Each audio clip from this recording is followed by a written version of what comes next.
నమస్కారం అండి. నేను డాక్టర్ మోవా శ్రీనివాస్ మాట్లాడుతున్నాను. మనం షుగర్ గురించి చాలా వీడియోస్ చేశాము. సో, షుగర్ వచ్చే ముందు ఇప్పుడు మామూలుగా అందరూ అడిగే క్వెషన్ ఏంటంటే, షుగర్ రాకుండా మనం ఆపగలమా? షుగర్ రాకుండా ఆపగలిగే స్టేజ్ పేరు దాన్ని ప్రీ డయాబెటీస్ అంటారు. అంటే షుగర్ లేదు, కానీ షుగర్ వచ్చే లక్షణాలు కనిపిస్తున్నాయి. అంటే ఏ స్టేజ్‌లో మనం షుగర్‌ని ఆపగలము అనే దాని గురించి మనం ఇప్పుడు మాట్లాడదాం. సో, దాన్ని ఏమంటారంటే ప్రీ డయాబెటీస్ అంటారంటే షుగర్ వచ్చే ముందు స్టేజ్ అనమాట అది. సో, షుగర్ అనేది సడన్‌గా ఎవరికీ రాదు. దానికి కొంత టైం ఇస్తుంది మనకి. ఆ షుగర్ అనేది మెల్లగా పెరిగేటటువంటి జబ్బు కాబట్టి అది మనకి చాలా టైం ఇస్తుంది మనకి. మనల్ని మనం కరెక్ట్ చేసుకోవడానికి, ఈ జబ్బు రివర్స్ చేసుకోవడానికి. ఎందువల్లంటే ఇదంతా ఒక లైఫ్ స్టైల్ ప్రాబ్లమ్ అంటారు. మెటబాలిక్ ప్రాబ్లమ్ అంటారు. అంటే మన ఆచార వ్యవహారాలు సరిగ్గా లేనందువల్ల వచ్చేటటువంటి జబ్బులివి 80% వరకు. 20% వరకు ఇవి మనకి వంశపారంపర్యంగా వస్తాయి. కానీ వంశపారంపర్యంగా వచ్చే రిస్క్ ఉన్నా కూడా, అది రిస్క్ జబ్బు కాదు. ఉన్నా కూడా మనం అది జబ్బులాగా అది పరిణామం చెందకుండా మనం దీన్ని ఈ స్టేజ్లో ఆపచ్చు. ఏ స్టేజ్లో ఆపచ్చు అనే దాని గురించి మాట్లాడదాం. ముఖ్యంగా చాలామందికి ఎక్కువ బరువు ఉండడం వల్ల షుగర్ వస్తుందని మీకు తెలిసిందే. సో, వీళ్ళల్లో తక్కువ వయసులోనే ఈ లక్షణాలు కనిపించవచ్చు. ఇప్పుడు మొదట ఎవరికి షుగర్ వచ్చే రిస్క్ ఉన్నది తెలుసుకోవాలంటే కొన్ని పరీక్షలు, రక్త పరీక్షలు ఉంటాయి బేసికలీ. సో, ఖాళీ కడుపుతో షుగర్ గనక, ఫాస్టింగ్ బ్లడ్ షుగర్, ఖాళీ కడుపుతో ఎర్లీ మార్నింగ్ షుగర్ చూసినప్పుడు 126 కంటే ఎక్కువ ఉంటే దాన్ని షుగర్ వ్యాధి ఉన్నది అంటాం. ఈ షుగర్ గనక 100 నుండి 125 మధ్యలో ఉందనుకోండి, అప్పుడు దాన్ని ప్రీ డయాబెటీస్ అంటారు. అంటే వీళ్ళకి షుగర్ లేదు, షుగర్ వచ్చే అవకాశం ఉన్నది. సో, 100 కంటే తక్కువ అంటే 99 లేదా తక్కువ ఉంటే అదే normal fasting blood sugar. So, 100 కంటే తక్కువ ఉంటే కనుక నార్మల్, 100 నుండి 125 వరకు ఉంటే అది ప్రీ డయాబెటీస్. షుగర్ లేదు, షుగర్ వచ్చే అవకాశం ఉన్నది వీళ్ళకి. 126 నంబర్ కంటే ఎక్కువ ఉన్నట్లయితే వీళ్ళకి ఫాస్టింగ్ షుగర్, 126 కంటే ఎక్కువ ఉన్నట్లయితే వీళ్ళకి షుగర్ వ్యాధి ఉన్నట్టే డయాగ్నోసిస్ మనం అనుకోవాలి. చాలామంది ఇది ప్రధానంగా ఎలా చూస్తారు అంటే ఫాస్టింగ్ బ్లడ్ షుగర్ ద్వారా ఈ ప్రాబ్లం మనం డయాగ్నోసిస్ చేయొచ్చు. రెండవ టెస్ట్ ఏంటంటే యావరేజ్, 2 నెలల యావరేజ్. అంటే ఏమిటి? ఇది ఒక్కొక్కసారి ఏమవుతుంది, మనం ఎక్కువ తింటాం, ఒకసారి తక్కువ తింటాం. సో, ఇదంతా ఇప్పుడు నిన్న మనం తక్కువ తినొచ్చు, 2 వారం రోజుల క్రితం మనకి షుగర్ ఉండొచ్చు, 2-3 రోజుల కింద మనం షుగర్ అన్నం తినకపోతే షుగర్ తక్కువ ఉండి ఇప్పుడు తక్కువ చూపించవచ్చు. అందువల్ల కొంతమంది ఏం చేస్తారంటే యావరేజ్ 2 నెలల యావరేజ్ తీస్తారు. ఆ 2 నెలల యావరేజ్ పేరు ఏంటంటే గ్లైకో హిమోగ్లోబిన్, HbA1c అంటారు.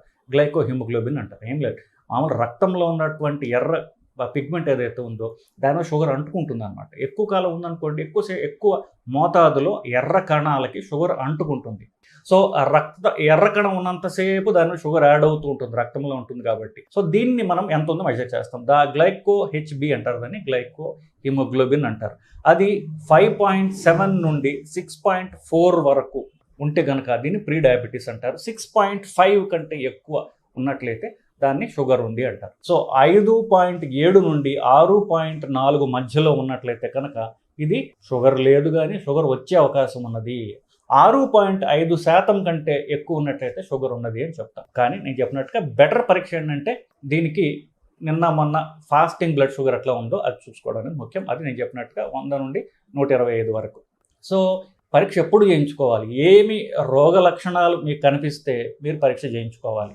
యూజువల్గా నేను చెప్పినట్టుగా వీళ్ళకి వెయిట్ ఎక్కువ ఉంటుంది, లీన్ డయాబెటిక్స్ అంటే తక్కువ బరువులో ఉన్నటువంటి షుగర్ ఉన్న వాళ్ళు కూడా ఉంటారు. సో, వీళ్ళలో ముఖ్యంగా చూసేది ఏంటంటే మీకు మూత్రం ఎక్కువ వస్తుంది, ఎస్పెషల్లీ రాత్రిపూట్ల మూత్రానికి లేవాల్సిన అవసరం ఎక్కువ పడుతుంది. అంతకుముందు ఒకసారి లేకపోతే 2 సార్లు అలవాటు ఉన్నవాళ్ళు ఇప్పుడు 4-5 సార్లు లేవాల్సి వస్తుంది. అసలు రాత్రి లేవాల్సిన అవసరమే లేని వాళ్ళు ఇప్పుడు 1-2 సార్లు లేవాల్సి వస్తుంది. బేసికలీ ఎక్కువ మూత్రం పోవాల్సినటువంటి అవసరం వస్తుంది అనేటటువంటిది ఒకటి. రెండవ సైన్ ఏంటంటే, రెండవ లక్షణం ఏంటంటే నిస్సత్వ, బలహీనత. ఏ పని చేయడానికి బలం సరిపోవట్లేదు, వీక్నెస్గా ఉంటుంది.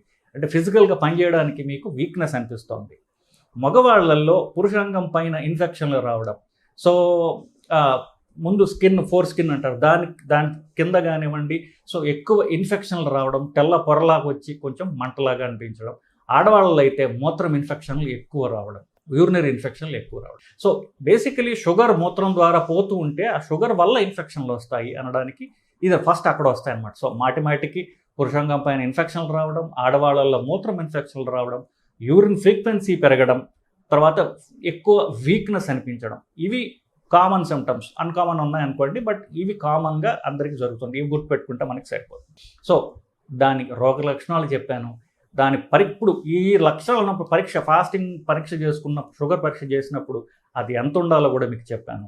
నెక్స్ట్ ఇట్లా డయాగ్నోజ్ అయిందనుకోండి, వీళ్ళకి యూజువల్గా 5 సంవత్సరాల లోపల వీళ్ళు ఇప్పుడు ఏమీ చేయకపోతే కనుక వీళ్ళకి షుగర్ కింద ఫ్రాంక్ షుగర్ వ్యాధి వచ్చే అవకాశం 5 సంవత్సరాల్లో అధికంగా ఉంటుంది వీళ్ళకి. సో టైం 5 సంవత్సరాల లోపల మనం చాలా టైం ఉంది. 5 సంవత్సరాలు అంటే మన ఆచార వ్యవహారాలు, మన తిండి బేసికలీ కరెక్ట్ చేసుకోవటం, రెగ్యులర్గా ఎక్సర్సైజ్ అలవాటు చేసుకోవటం, ఈ రెండే, అంతకంటే ఏం లేదు.